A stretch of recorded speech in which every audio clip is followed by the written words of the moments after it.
All right, this is the ins and outs of opening a bed and breakfast, a guest house, an Airbnb, a VRBO, any kind of short-term rental. I know people, they even say to me all the time, they go, "Oh, Kathy, do you have an Airbnb?"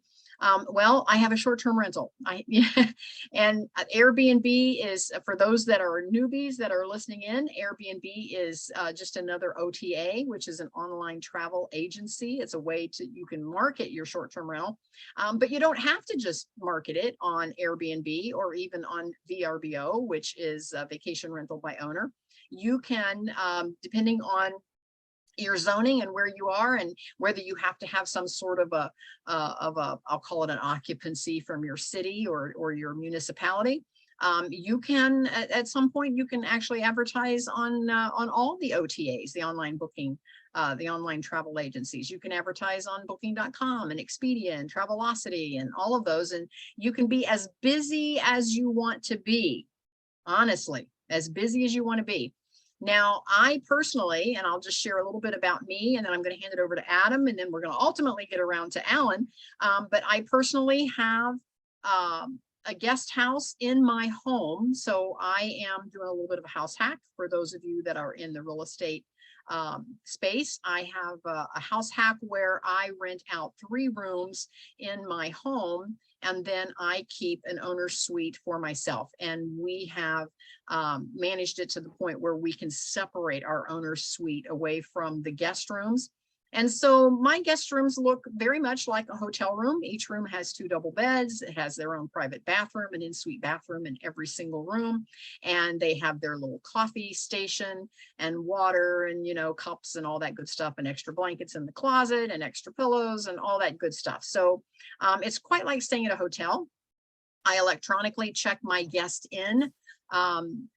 As soon as I get the rooms flipped and they're ready to go again, I electronically check my guest in, and they get an actual key code to the front door, and they can arrive at their convenience no matter how late. So I'm not sitting around waiting for guests to arrive. Like, you know, if you're in any of those Airbnb groups, you see where people are like, well, my guest came in really late and I was just up waiting for them to arrive. And so I don't do that. And then, you know, they can check out on their own. I do not provide a full breakfast. I am actually described as a guest house, but I do put out a continental breakfast because I know that some folks have to hit the road early. They have to, you know, maybe catch a flight or whatever, and they're out really early and there's nothing open yet if they've got an early morning flight. So I will put out a continental, which is pastries and cookies and fruit and all these different flavored coffees and teas and all of these, you know, foo-foo creamers that I happen to like. And so I put all of that out in our parlor. We are an 1865 historic home. And so we have decorated our home and we advertise as the Caraway Guest House from the Roaring 20s. And so we're named after the book, The Great Gatsby, Nick Carraway, the narrator of the book, The Great Gatsby. And so everything is kind of decorated in that 1920s look, to the point where we're in a residential neighborhood. And so we can't put out a big billboard that says we're a guest house. And so we have found a 1920s looking automobile that we are going to letter the door, and we're going to park that in its own special driveway and put a spotlight on the door. And so at that point, that will become our sign and our parade car and all of those fun things. And I might even talk Mark into putting on his 1920s Gatsby suit. We're ballroom dancers and we can go to the dance in the 1920s Gatsby mobile. So, so that's the plan. That's the plan. And so we've got Joseph. He says we we just got our house painted for our first midterm rental. Yep, I understand that. I also have a midterm rental in Columbus, Ohio, and I am using that for traveling nurses at the moment. Well, traveling medical professional. I'm on Furnish Finders, and so I'm doing quite well with that. And then I just purchased, Mark and I together just purchased another short-term rental in the Hocking Hills area, and we decided to rent that long-term for the first year. So you guys will get this. So we can work the bugs out. This is one of those, it's out in the country. We were just having a conversation before I started recording about a property, whether it was in the city limits or whether it had a well and septic. And this is out in the country, but it did not have a well. It had an underground water tank, a cistern type tank. And so we decided we wanted to drill a well and get all of that connected. And so we're just going to rent it long-term for the first year while we get all that stuff done. And then we'll convert it over to a short-term rental right in the center of Hocking Hills District once that long-term renter moves on. So that's where I'm at so far. And so I'm going to turn it over to Adam. Adam, tell us a little bit about you and what you do, and then we'll move on to Alan. Sure. Yeah, I'm a mortgage broker with LFG Lending. I specialize in loans specifically for investors, real estate investors. So some of the more exotic loans that we do are things like hard money for fix and flip and rehab, DSCR loans, which is an acronym that stands for debt service coverage ratio loans. That's where we take the income and the expenses of the property, and we use that to qualify for the loan rather than your personal income. It's great for investors, especially investors that have unusual income, where they're flipping houses, or maybe they're realtors, or maybe they don't have 2 years of commission only income. So it's great for that. And then we do full commercial loans. So if you do look good on paper, if you've got great tax returns and great income, that's an excellent option. It's going to give you all kinds of different interesting things. Things like you can buy with a long-term loan that has a rehab component. So speaking of short-term rentals, I just did one of these for a good friend of mine. They bought in the Hocking Hills area. They bought a cabin, they did some rehab, and it's going to double the value. And so I'm very excited for them, and they're really jazzed about that. Personally, I house hack a duplex in the Clintonville area. I long-term rent the other side, and then we live in the owner side. And then that we bought at a great time in like 2013, accumulated a lot of equity, and we were able to use that equity as a down payment on another property that we turned into a short-term rental. And then I use a management company for that, and they're awesome, Hospitality. You can check them out at hospitality.io. But yeah, that's the little bit about me, and I'll put my contact information in the chat later on. Okay, when you do put your contact in there, make sure that you click the everyone button so that it shows instead of just to the host and panelist. Mm-hmm. Now, the difference too between myself and Adam is I do my own flips, not only on my short-term rental because it is in my home, so it's kind of easy for me. I can throw a little laundry in, and I'm also a writer. I also have an online international academy, and that's where I upload all of these replays as well. I run a podcast, and I've got videos, and so I've got my fingers in a lot of things that I am creating. And so it's nice that I can just throw some laundry in, and then I can go, be creative for a couple of hours and just switch laundry as I go, and it works out really well for me. Now, Adam, of course, does not live in his short-term rental. He's in a whole different house, and he's full-time in the mortgage lending industry. And so he uses a management company that basically they do it all. They can decorate the house, they manage the house, they advertise the house, they flip the house in between guests, they take care of repairs on the house, they take care of anything that got broken or stolen or damaged during a stay. And Adam just gets a check at the end of the month. So, and then there's 1,000,001 hybrids in between there as to how you want to manage your property. So just know there's all kinds of options out there. And so if you want to connect with me to learn more, I can walk you through a lot of the scenarios if you have questions, and I'll put me in there, kathybinner.com. And so just connect with me if you have any questions, and I'd be happy to have a one-on-one conversation with you and help you get started on whatever it is that you're wanting to do. And so welcome. We've got some more folks joining in, so thank you for being with us. And so anyway, I want to talk. Oh, well, we've got some folks that's tapping in here. Josh says, my goal is to start a short-term property management company, very similar to what Adam was describing. Yeah. Perfect. Yes, I love that. I love that. And Adam put his contact info in there if you're needing any type of lending. I do want to ask a question, Adam. Folks know that you're in Central Ohio. How far can you cast your net to help these folks with lending? Can you go into other states nationally? Oh, there are some limits. There are a couple states like Arizona or North Dakota or Vermont where you can't broker commercial loans out there unless you live in the state. And I don't want to live in any of those states. So so other than those, I mean, pretty much most states, I would say. So and if I can't do it, I can usually find somebody that can. So feel free to get in touch with me and I'll be happy to connect you if I have a connection in your area, if I for some reason can't do it. All right, so check out the chat. Adam put his connection information in there as well. And we'll let Alan put his in there before we're all finished. But I have a girlfriend named Andorra, and that'll make Alan smile because Andorra is a special kind of friend. I've known her for some time, and we try to get together at least once a month. We don't always make it because she kind of wears all the hats with everything she's doing. And she's got several rentals and she's been in the middle of rehabbing.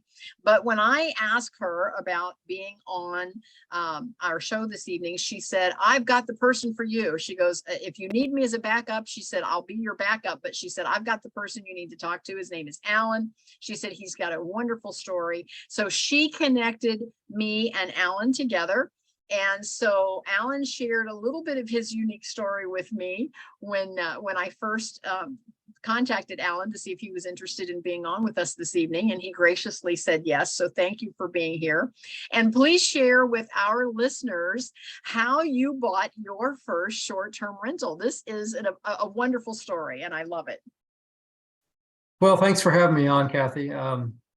So I have used Airbnb myself for quite a while. I did a lot of traveling for work. So I was an engineer and I worked for a company in, a couple of different places in Maryland, and I thought I was going to be moving there. And so I would stay in an Airbnb in different neighborhoods, trying to figure out the traffic patterns and what neighborhoods I liked, where I could get to work in less than a half an hour type of thing. So I really got to know, the area that way. You got to meet people. And then I got a job in Central Ohio. And so instead of moving to Maryland, it looked like we were going to be moving to Ohio. So as summer was kind of winding down, we were trying to find a place to live and had our house for sale. And meanwhile, I would come up during the week for 2 or 3 days and work, and then head back home and work from home for a day or so. So I was coming up to the Columbus area, trying different neighborhoods again, my same philosophy.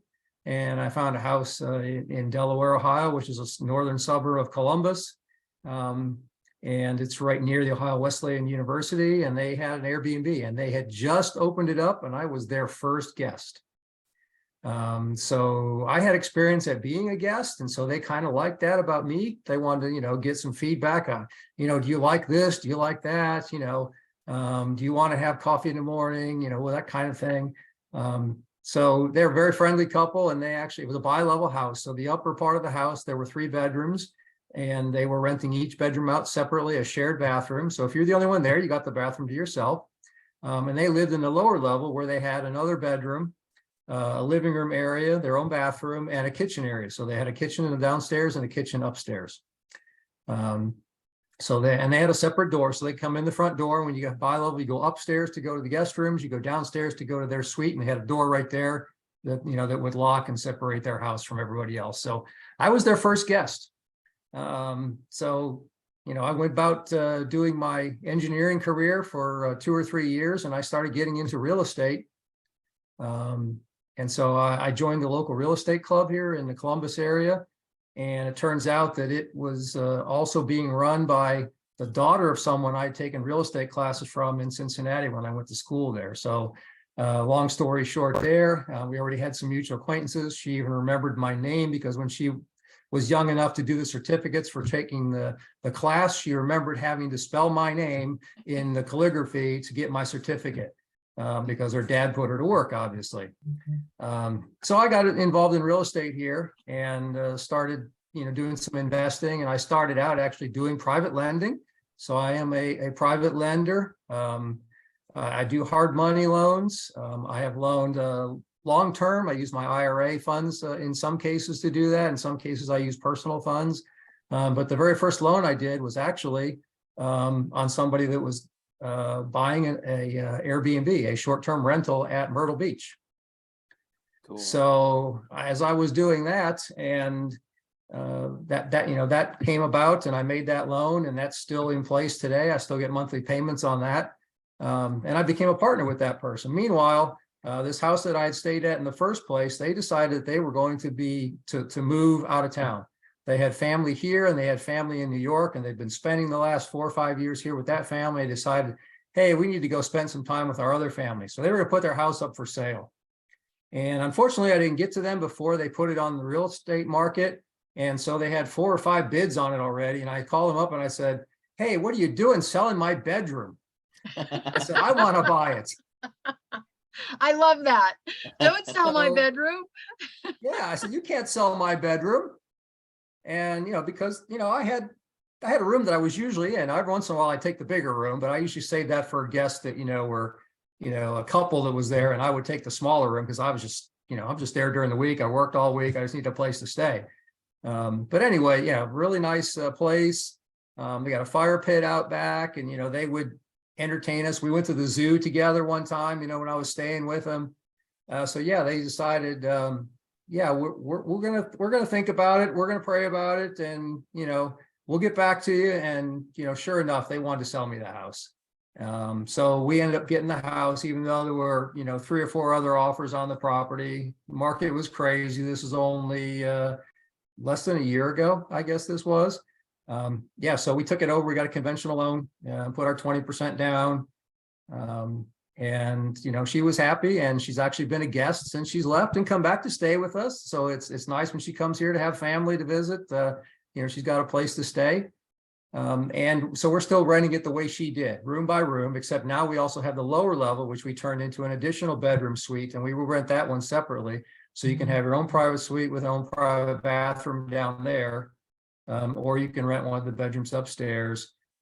We've had times like for the OWU University's Parents Weekend, every room was full. So we had parents staying there or other people staying there.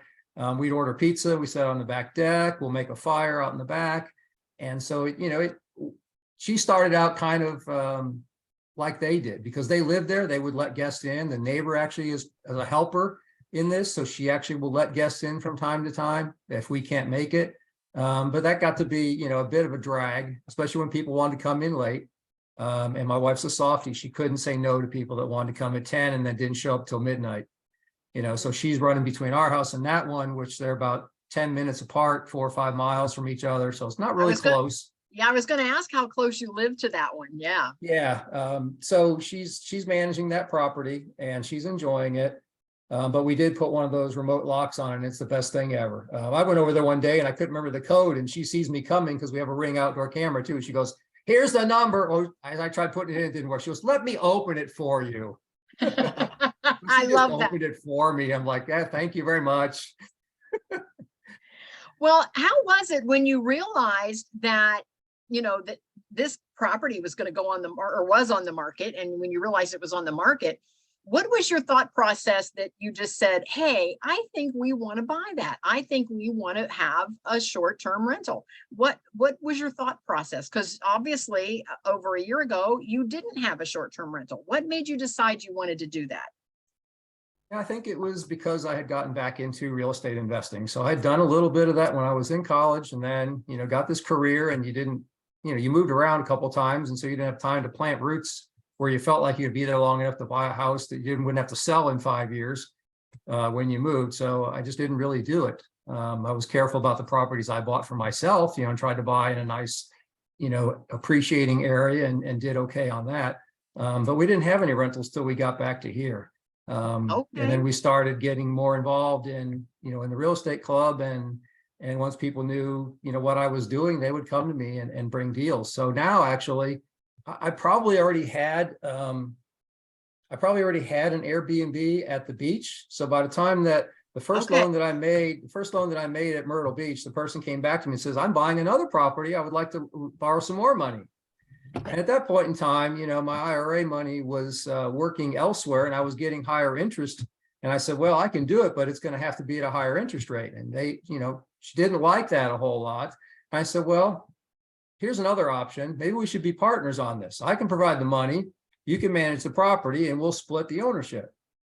And she thought about that for a while and she said, okay, great. So we did it. So from that point, it turned into a partnership. So I own, I don't know, 60% of that one or 40% of that one. And then since then, there were 2 other properties that came her way because she had realtors down there that knew what she was doing. These are all oceanfront condos and they're all in the same building. So now we know the organization, we know the condo association, the fees with it. And so it was a no-brainer. We added 2 more. And so we went in and renovated those. The first one was a 2-bedroom and the second 2 were just efficiency suites. And they didn't have a kitchen at that time. So we upgraded them and added a kitchen, like a mini kitchen. So we put a 2-burner stove in and a full-size refrigerator, freezer, a sink. So they could actually have a place to do some cooking while they're there vacationing at the beach. And it's in a property that does have a water park. There's other water parks nearby that are better, but if you want to just stay right there, you can, and it's right on the ocean. They're all upper floors, like 8, 9, 10 floors. So you got a great view looking out at the beach. Wow. So you have just the one in Delaware, but then you Right. have 3 in Florida. In Myrtle No, Beach, South Carolina. Myrtle Beach, Yep. South Carolina, Myrtle Beach. Okay. Joseph wants to know, what brand of lock did you use when you decided to put the digital lock? I'll have to get back to you on that. There is one specific one. Let me think. I'll think about it. It's a Schlage lock, and they were hard to get. We had to order. We looked around. I mean, we finally thought we found one at Home Depot because it said it was in stock, and we went there and they didn't really have it on the shelf, even though their inventory said. So it was hard to get. Yeah, it was $350 or something. It hooks up to Wi-Fi, but once it's in, it's great. And then we use the Ring security system, and we just have that outside. We have one at the front door and one around back at the on the deck, looking out at the backyard. Yeah, I do the same thing. Joseph, just so you know, they're called smart locks. You can research that. There are several different brands, and everybody has their preference on why they like a particular brand. So they're called smart locks, and it's the ones that you can actually program. And like Alan said, where his wife said, here, let me let you in. So you can actually, if somebody's struggling to get through, because I have some older clientele that's not used to having these types of locks, and they're like, we don't know how to get through the door. And so that way you can very easily let them in and you don't have to physically drive over to do that. Josh says that's an awesome story, Alan. I love that. Joseph says, thanks about the lock information. Now, how did you know that these properties were going to be perfect for you? Or did you just decide you had been in real estate long enough? And I tell this to my students all the time. And for those of you that are in the audience, and for those of you that have real estate, if you love real estate the way I love real estate, and the way a lot of folks that are in the real estate industry love real estate, you get a feel for it after a while, and when something is a good deal because you've looked at so many deals, and you kind of have your thumb on the pulse of what the market values are, that when something crosses your desk that's a good deal, you kind of know it. You kind of say, what's wrong with this property? Why is it not sold yet? And that's when you go, maybe I better take a closer look. How did you know these were going to be the perfect properties for you, Alan? At first, I didn't. I had to analyze them, and I had to ask a lot of questions. My concerns were, it's in a condo. So when they have if they have an assessment, it could be a big deal. So you need to understand the building. How old is it? We just had an elevator replaced in the section that we're in. So there's like, I don't know, the stacks or whatever. So there's like 3 different stacks. And so there's 3 different sets of elevators. You can use all 3 of them, but one is closer to your unit than the other. It's in your stack, and it needed to be replaced. And so we got an assessment for about $3,000. Everybody in the whole building in that section had to pay for part of that. So, those are the kind of things you have to realize are going to happen. So, it takes a lot of research. I'm an engineer. I'm going to look at, what are the profits and, potential income. What's the break even point? And I was looking for a 10% return. If I wasn't going to make 10%, I wasn't going to invest in it. And I wasn't going to count on appreciation because I've seen what condos do. Sometimes they go up and sometimes they come right back down, and you can't say that it's going to be worth more 5 years from now. Than, because a new building can go up, a couple blocks down, and now they're the new one, and yours is now worth less. So I wasn't counting on that. They have actually gone up in value. They have about doubled. So the market is good right now. I actually put them up for sale, just, kind of as to people who in my club that were interested in them. And I got offers on 2 of them. One, somebody wanted to trade me for 40 acres of undeveloped land right on Lake Norris in Tennessee. And I was interested in doing that because they're already, subdivided lots, but I thought that would be an interesting thing for me to do. I like that lake and it's in Tennessee, wanted to go there. And then somebody else just offered me some cash to buy half of one of them. So they just wanted a place to park some cash and get half of the returns. And since I was looking to pull money out and reinvest it somewhere else, that was going to be a good way for me to do it. So also included in that deal, they were going to trade an additional piece of property that was in Circleville, Ohio, that wasn't, a really high dollar value property. And I was happy to do that deal. We're going to do it. But there was also an option on that smaller property that the current owner was able to exercise to sell it to somebody else. So until that option expired, it really wasn't available at the price I wanted to get it for, because he had an option that was higher. So we ended up not doing that deal because he took that option.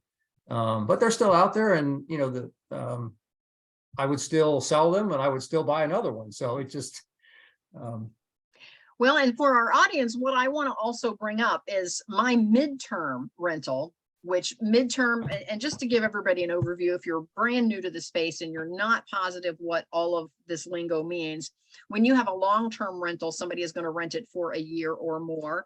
When you have a midterm rental, someone is going to rent it for more than 30 days, but usually less than a year. It could be corporate housing, could be a traveling medical professional. We call it traveling nurses, but it could be anybody in the medical profession. They're oftentimes looking for 13-week assignments, and they need a place to stay for that 13 weeks. And sometimes their assignments get renewed, so they want to renew their 13 weeks for another 13, which is perfect, because then I don't have to go flip the house in between. And so I end up on my midterm maybe flipping that house 2 times the entire year, whereas on a short term you might be flipping it, every weekend or every other night, depending on what your minimum night stay is. And so the thing is when you get into the condo associations, the number one thing, or the first thing that you have to check out, is the HOA, because oftentimes the HOA will have some rules in addition to the zoning rules. And so you have to check that out. But even if they say it's okay to have, a midterm rental in here, as long as it's for 30 days or more, or you can do short term, or you can do long term, just know that in an HOA that can change with the stroke of an ink pen. The HOA board can decide to change the rules. Now, you could be considered grandfathered in. And again, that's one of the things that you want to explore is, if I do buy in an HOA, am I grandfathered in? If the rules say that I can do this now, and if they change the rules later, does that mean me, or am I grandfathered in? Now, sometimes you're grandfathered in, and sometimes you're only grandfathered in until that person moves out. Let's say you had a condo that you've rented long-term rental, and Susie's lived there for 3 years, but now Susie decides to buy a house, and Susie moves out of that HOA, out of that environment. And all of a sudden, maybe the new rule says if your unit becomes vacant, you can no longer use it as a rental. So there are all those things to keep in mind. Just know that that's an option to, that you have to explore that. Joseph says, can you buy an HOA?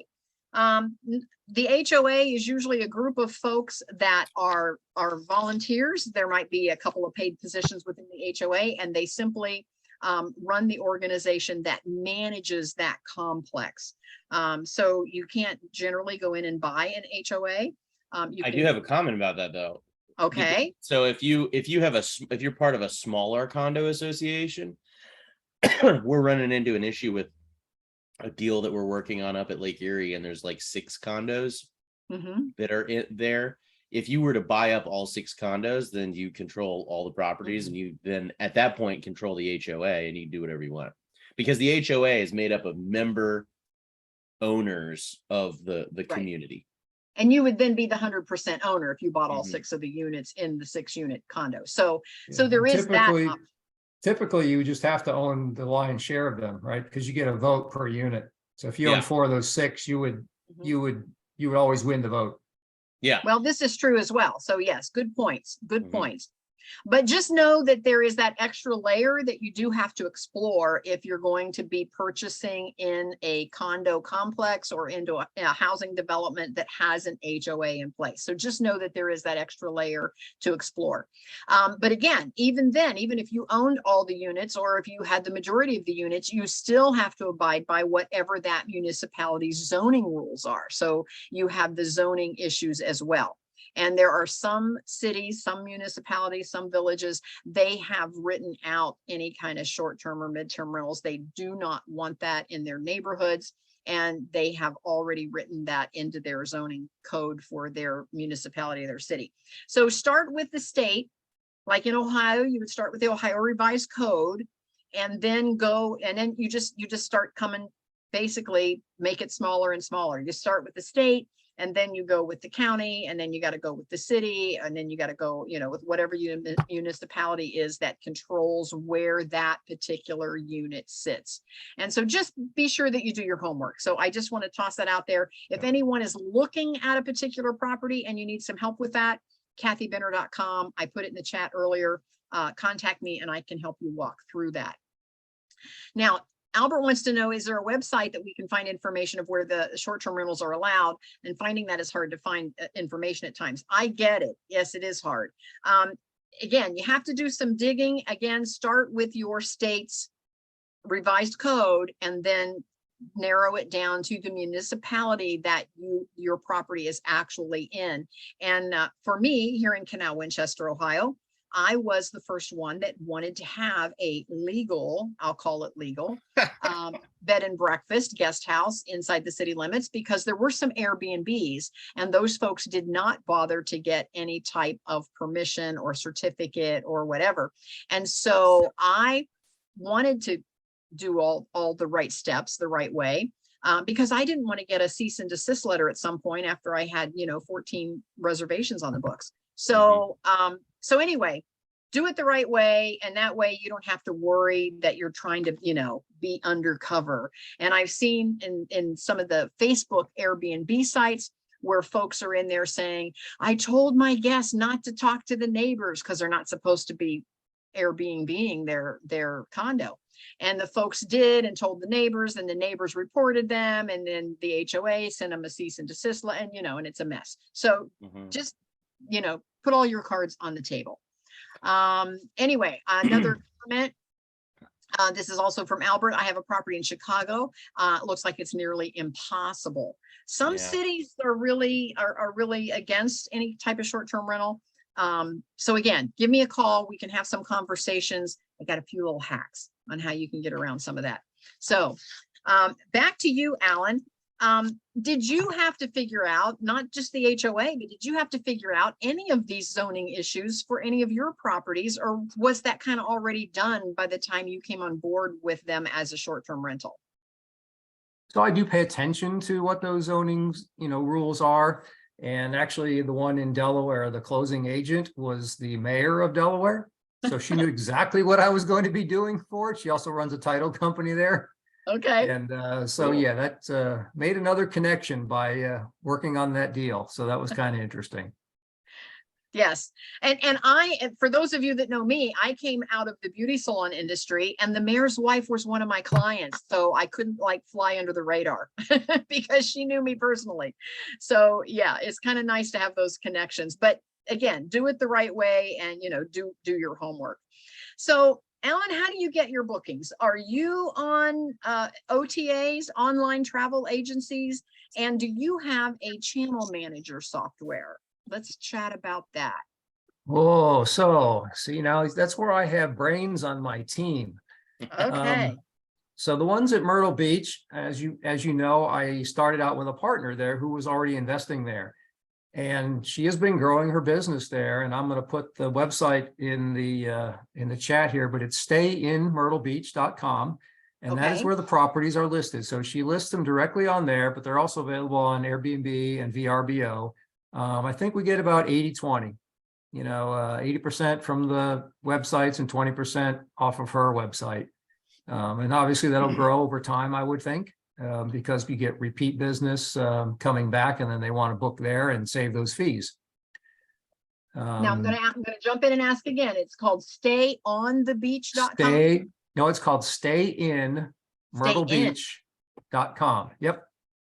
Stayinmyrtlebeach.com. Right. Yep. So, I didn't do everybody. Let me redo that. Yep. Yep.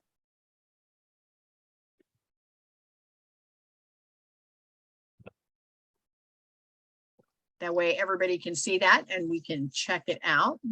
Yep. And I'll put the link for the one I have in Delaware as well. And so for that one, it's just strictly right now on VRBO. We've talked about doing like furnish finders. And actually, we just recently, like as of yesterday, I think, are switching it over to to renting the whole house. So we're going to rent just all 4 rooms are going to be rented together.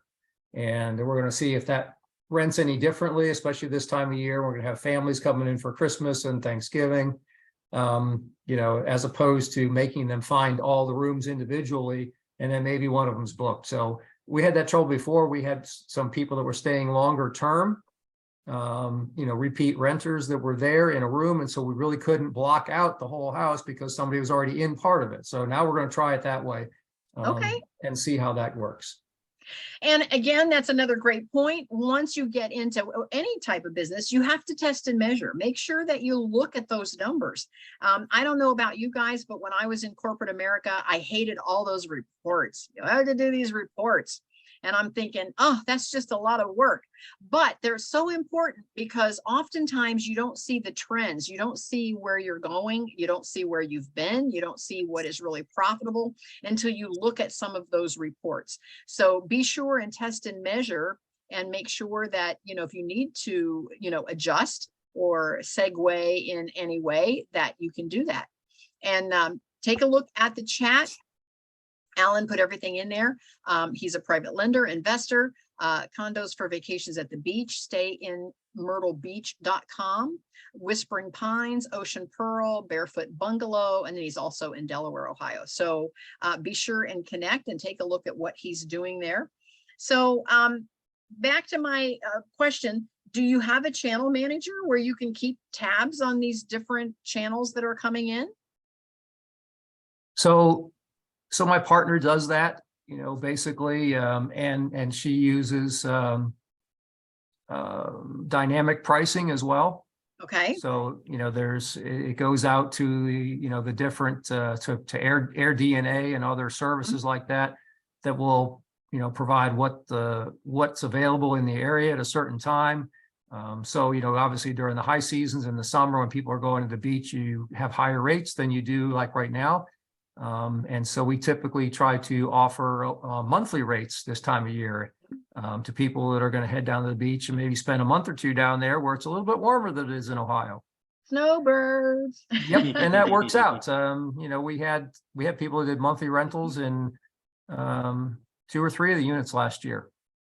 Yes, and this year is going to be a great year for those that have some short-term rentals because that whole area that was hit by the hurricane, a lot of those folks already are booked to be there during that time, and the places where they normally stayed as a snowbird have been damaged or are gone, and so now they're scurrying around looking, and prices, again, supply and demand, prices are going up on what's still available. So if you're sitting in a position where you've got one of those short-term rentals, you can actually turn a nice little profit coming into what we call snowbird season.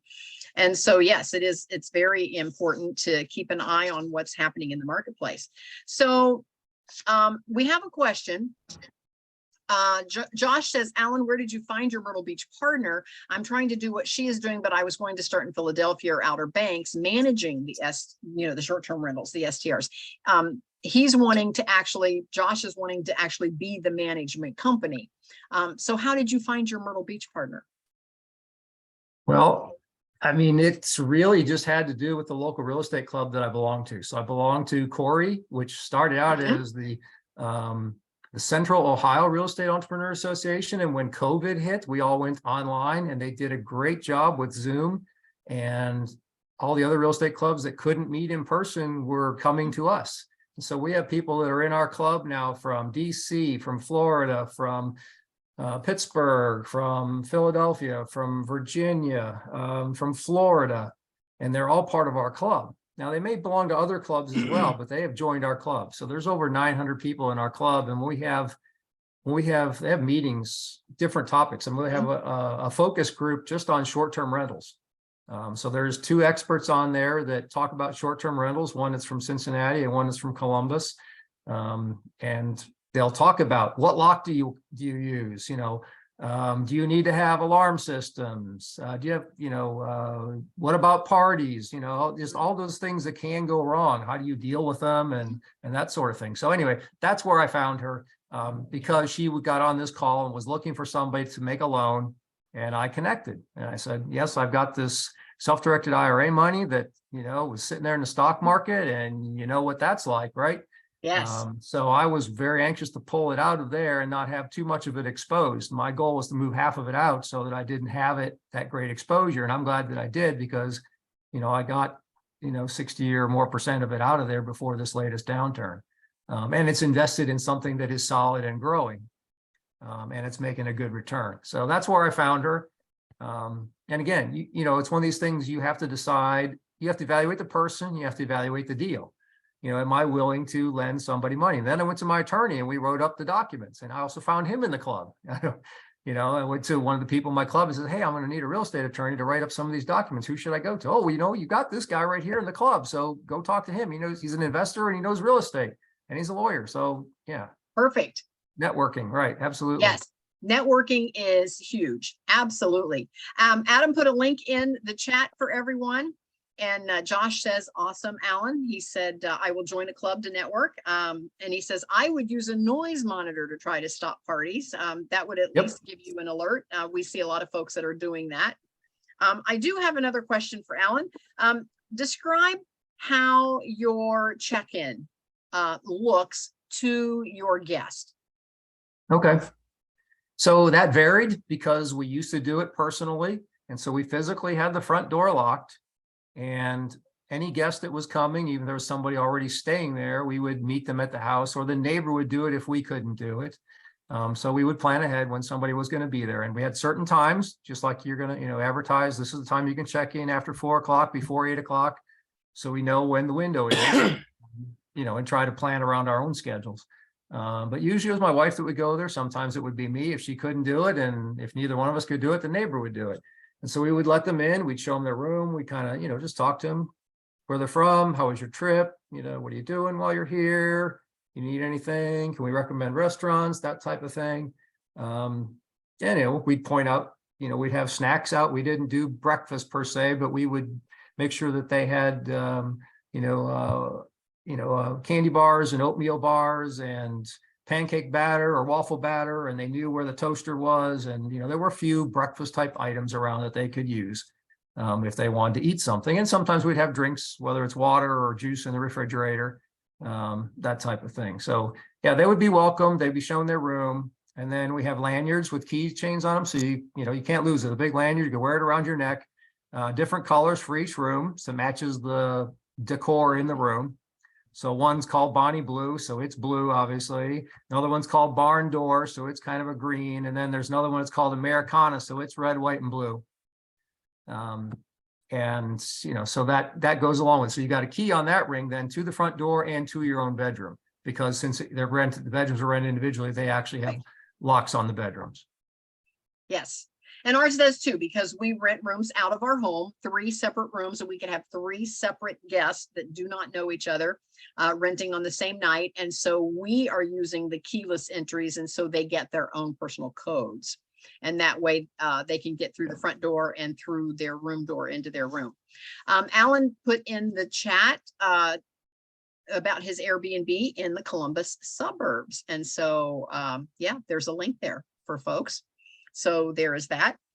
So tell us about the morning breakfast. You say you don't provide a breakfast per se. How about the condos at Myrtle Beach? Do those have any breakfast foods, or what does that look like for your guests?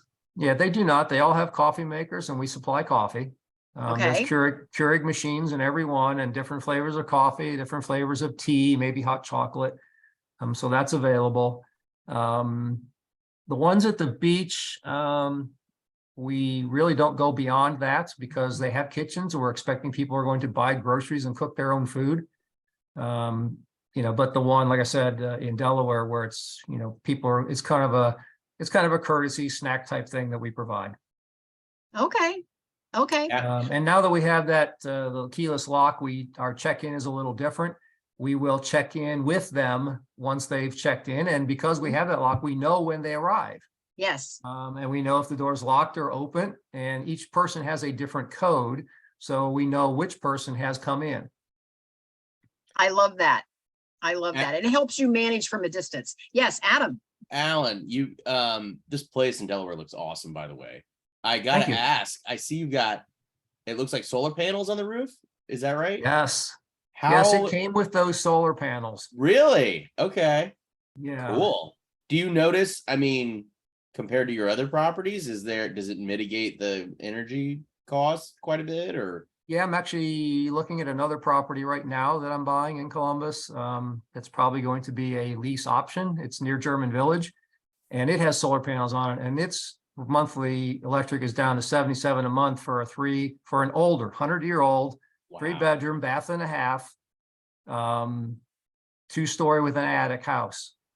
Yeah. 1,270 square feet. So that's what the electric bill has been there for that family of 4 that lived there. And 2 of them were girls. So they use plenty of hot water and electric and all that stuff. But yes, now the house in Delaware, we keep asking for a bill. I think we've gotten 1 bill. So we're making more energy right now this summer with all the season than we're actually using. That's awesome. Yeah. That's so I love cool. it. Now, yes, that is very cool. There was a really point of contention with both of these. The people my friends that owned that house had those put on, and they owed a lot of money on those. So they thought they were going to get a certain payoff when that house closed. And some of it had to go to pay off the loan on those solar panels. So they are not free. It's not free energy. Yeah. And the house that I'm getting in German Village, near German Village, that also has them on, he's got, a home equity loan and this solar loan on his property. And he was trying to get more for the house because of the solar panels. He goes, nobody wants to pay more for them. I'm like, yeah, right. I don't want to pay 20 grand so I can have a $77 a month bill, because that's not 77 a month. That's 20 grand and then 77 a month. So there's a cost benefit analysis there. So unless you get a huge subsidy from the government for doing it, it really doesn't pay. And you got to be careful. I will mention, you got to be careful if there's a with the power subsidy. outage, it's another 20 grand for the backup battery. So you still don't have power even though you have solar panels. Because you're just feeding the grid. You're not supplying power to yourself. Yeah. Josh says they're very expensive to buy and install, and you also need to pay to dispose of them if you no longer want them. So yes. Good luck with that one. Yeah. I get that. So let me ask you this, Alan, where do you go to get your linen and those types of supplies? Do you have a go-to place? And now, of course, what you're doing here in Central Ohio is probably different than what you're doing at Myrtle Beach. But let's talk about the Myrtle Beach, where you've got 3 units in one building. Do you kind of decorate everything the same? So if something gets damaged and you've got one empty unit, you can scoot it over to the other unit. Is it something like that where it's easier to manage, or does your gal down there take care of all that? Well, yes and no. So yes, she does take care of that, and they are themed similarly. So, if you would go and look at that website. So that website has my 3 properties, but there's 15 or 18 properties on there. And some of those she owns, some of those she's managing for other people. And then there's, another one she's managing for me. So she has a crew down there, and they do take care of the cleaning. And one of the tips that I wanted to give you guys, go, if you start into this business, or before you start, become a guest. Find out what it's like I did. That was the thing I did first. I mean, it's kind of weird, people at work would say, "You're staying where?" "I'm staying at the Holiday Inn." "Why are you staying there?" And then I went to like the extended stay hotel, and you got families in there cooking who knows what, stinking up the hallways, and you're like, "Oh gosh, get me out of here," because the whole place is like that. You got little kids running around, and so it's not a hotel, and it's not a house, it's a zoo. So go try an Airbnb, meet people. I met a lot of neat people doing that. But then once you have one, go stay in it. So I stayed in the ones at Myrtle Beach. I was, right after we got done decorating it. So, we did extensive rehabs on these, put $15,000-$20,000 into them, put new floors in, got all new furniture, did the walls, decorating, appliances, all that kind of stuff. The counters, the ones that needed the new stove, or we put a new built-in counter and stove in, that was about $5,000 just to do that, just to put the little 2-burner stove in. But because we had a wiring put over, but it was worth it because people rent that, and they are rented, I don't know, 70% of the time. I mean, 80% of the time. So, I mean, it's much better than other people in that same building, and they like it because it's newer. But go stay in your property, and you'll learn, is there a place to hang my towel? Is there a place to hang my coat when I come in the door? Does the furnace make noise? Or, the air conditioning make noise? If you have a parking lot, like, okay, the one that I was staying in, it's got 2 bedrooms. Well, one of the bedrooms was on the ocean, the other's on the inside where the parking lot is. Well, that's lit all night. So you got light coming in all night. You need room darkening shades. We didn't have them. I called up my partner. I says, "We got to get some shades on here. People that want to be able to sleep need dark." So, okay. I mean, those are just things that you don't know unless you go there. So I also volunteer my services. For anybody that's got an exotic location, they got a brand new Airbnb and need somebody to test it out, I will go there for you. I love it. I love it. We'll join you, Alan. We'll join you. We'll all just go there. Yeah. Give you a good critique. I'll give the place the once over.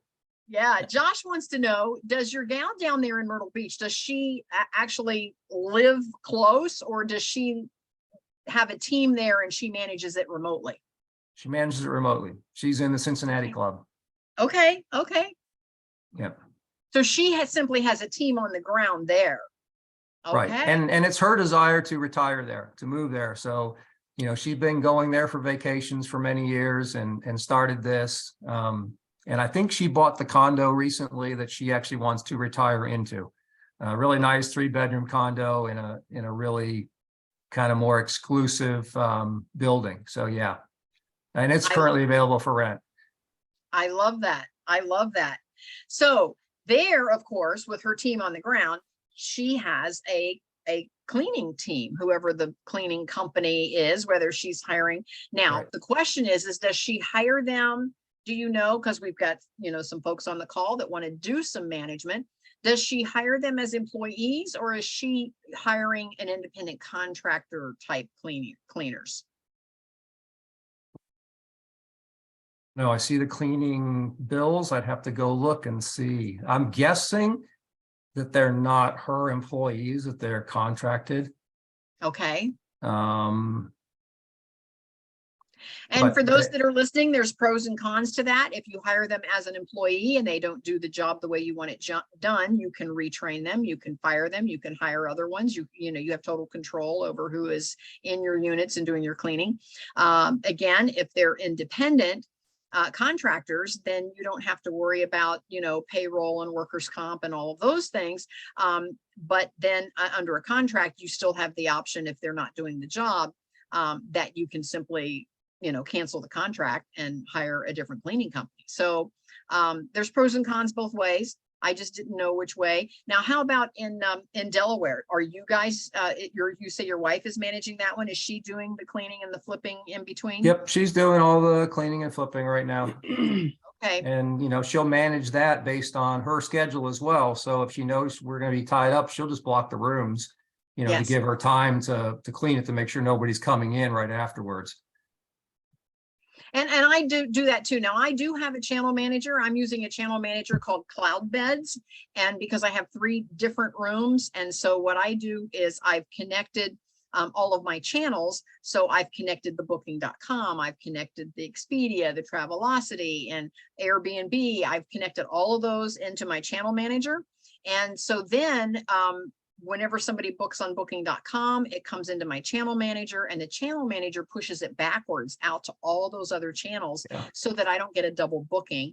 Yep. But then the other advantage for me is if I do want to block the room off, well, let's say Mark and I want to be out of town and I don't want to worry about guests coming and going, or I didn't get a chance to get a room flipped yet for whatever reason, because maybe I've got a speaking gig somewhere and I don't want to have to run back and flip a room.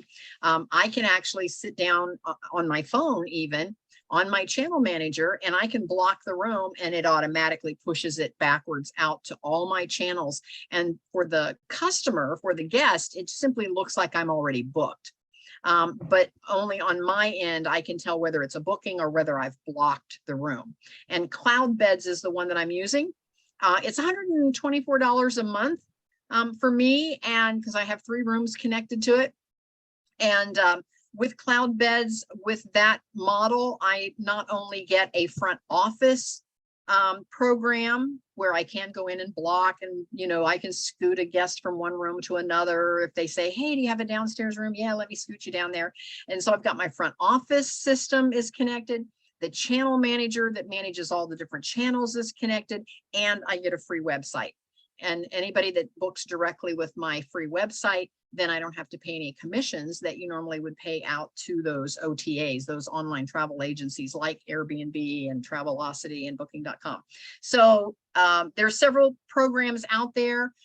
Little Hotelier comes to mind. That's a big one. There was one I think called Guesty, and I'm using Cloud Beds. So, but there's more than those 3. So just to give you some idea that those things are available. So how do you handle problem guests, Alan? How do you handle that? If you have you had any major problems? Fortunately, no. We did have one person that brought in an unregistered guest, and we were able to see that because of our Ring camera. And so we sent them a note and asked them to have that person leave, because we do not allow unregistered guests. We do require everybody to be registered. I'm not sure if we were charging extra for a guest at that time. We might, I know we are now. We probably charge $10 extra per head or something like that right now. But yeah, we haven't really had one. We had one of our guests that was staying there long term. We were, giving a break to. It was not through Airbnb. And when it got to be the point where it was really interfering with us running the business, we just raised her rate and she left. Yeah. So that's an easy way to handle some of that.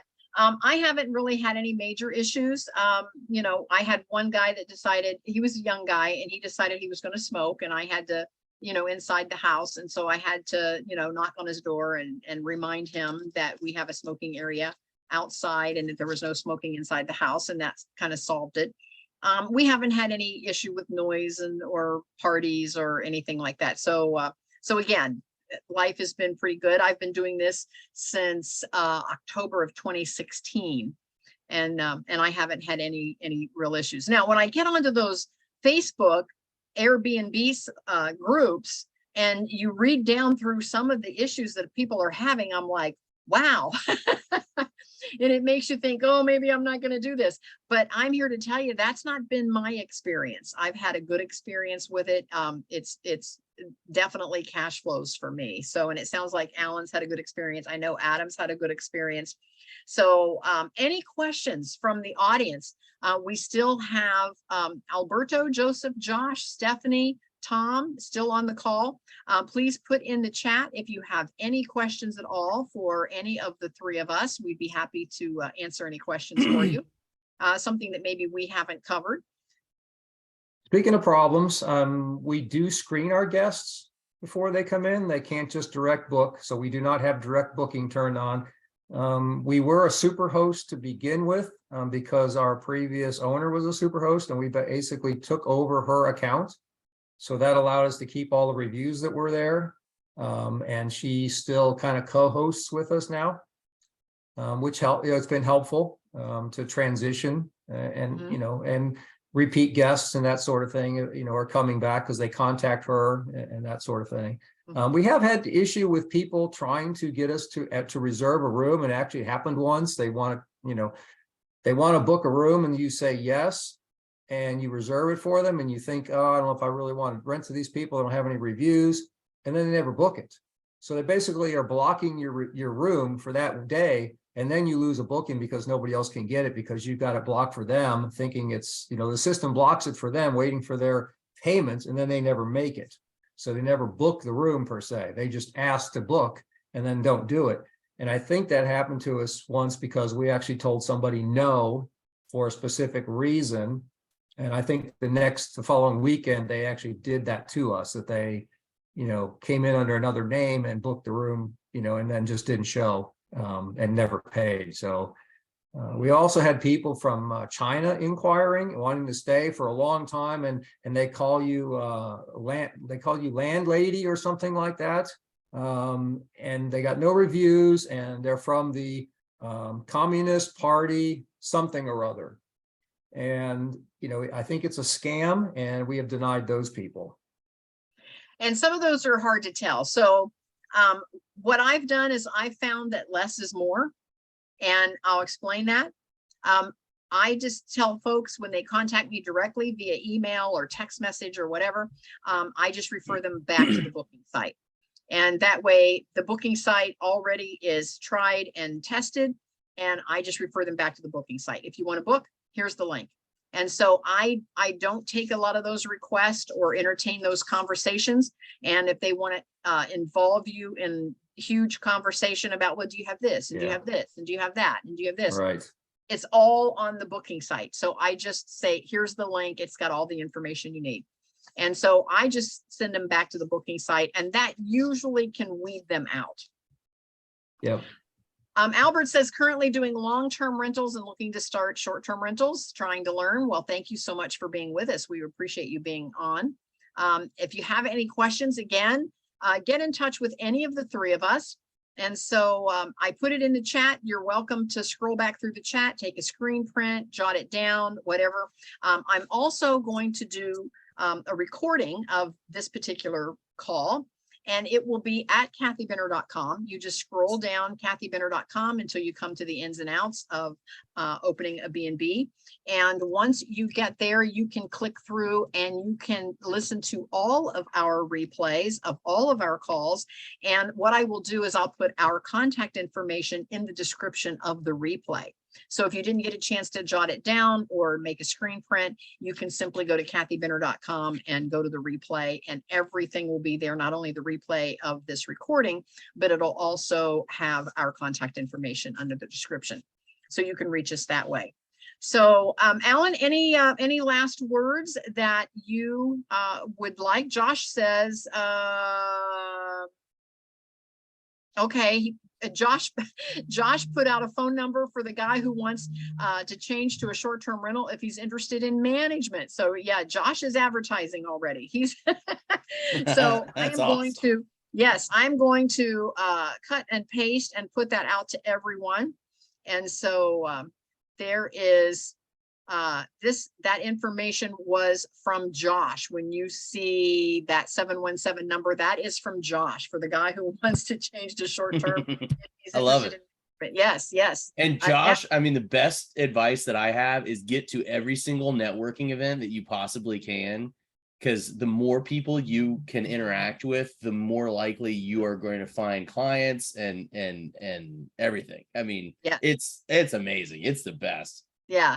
And he says that's why he's here. Josh, where did you say you were from? put in the I chat think he said it again. was in Philly or something. Think so. I Is was that going right, to say, we've got lots of networking, or Philadelphia. We've got Yeah. lots of networking here in the Columbus, Ohio area. So look up in your area, connect with, find some Facebook groups. And here's kind of the little sideways hack, if you will. If you find some real estate Facebook groups, go check out the admin and go look at their personal profile. Oftentimes, those admins have networking groups, and that's why they have a Facebook group. That's kind of the top of their funnel, getting people interested in content. And so check out the admins of some of those groups that you're in, and you might discover that there's some actual in-person networking groups connected to those Facebook groups. And then also check on meetup.com. Meetup.com has a lot of meetup groups, and you can kind of tailor that to short-term rentals. One other thing, the link that I posted earlier, the www.centralohiorea.com, that's Corey. That's the group that Alan was talking about. I'm actually a member. I haven't been since pre-pandemic, so I know that they just recently restarted in-person stuff, and I got to go get. And for those of you that are in Central Ohio or in Ohio at all, they're having their big conference in Cincinnati. First weekend in November, and there's still openings to attend that. So Mark and I are attending that. Our Happy House Hunters group, we have a real estate investors group, and so our whole group is attending. Awesome. Well, I'll see you there because I'll be there. Oh, I'll look for you then. And I think Andorra is going to be there too. That's how Alan and I met, is through Andorra, and I think she's planning on being there as well. So Adam, you'll have to come down and party with us a little bit. Yeah. Okay, well, we ran over just a little bit, but the conversation has been amazing. Alan, thank you so much for being on. I really appreciate you doing this. It's been a lot of fun. I love that story. Don't sell my bedroom. I love that. It's a great story. And Adam, thank you as always for being my co-host. And my pleasure. For all of you that are listening, again, go to kathybenner.com and check out all of our replays. And we will see you again next month. Next month, we have Kelly Cronin is going to be our guest next month, and we get to hear her story on how she got started in short-term rentals. So stay tuned and just tap in with us every month.